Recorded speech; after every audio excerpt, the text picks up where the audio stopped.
উপদেষ্টা থাকাকালীন আয় ব্যয়ের হিসাব দিলেন নাহিদ।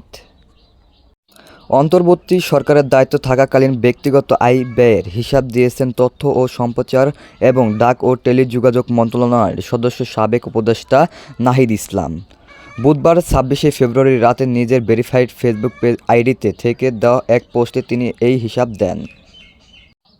ফেসবুক পোস্টে উপদেষ্টা নাহিদ বলেন, উপদেষ্টা পদের যোগদানের আগে আমার কোনো ব্যাংক অ্যাকাউন্ট ছিল না।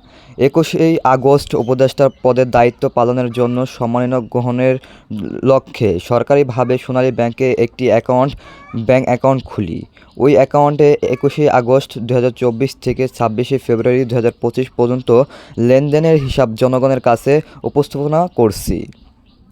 ব্যাংক হিসাবে ১০,৬,৮৮৬ টাকা জমা হয়েছে এবং ৯,৯৬,১৮৮ টাকা উত্তোলন হয়েছে।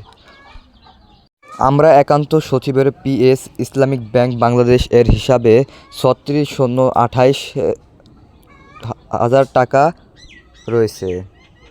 নাহিদ আরও বলেন, একান্ত সচিব হিসাবে দায়িত্ব নেওয়ার পরে আমার কোনো স্ত্রী বা মা-বাবার কারো নামে কোনো সম্পত্তি ক্রয় করিনি। এছাড়া আমাদের ব্যক্তিগত কর্মস্থানে সংগৃহীত যে কারো সম্পত্তি সশ্রয় হিসাব রয়েছে। ভিডিওটি ভালো লাগে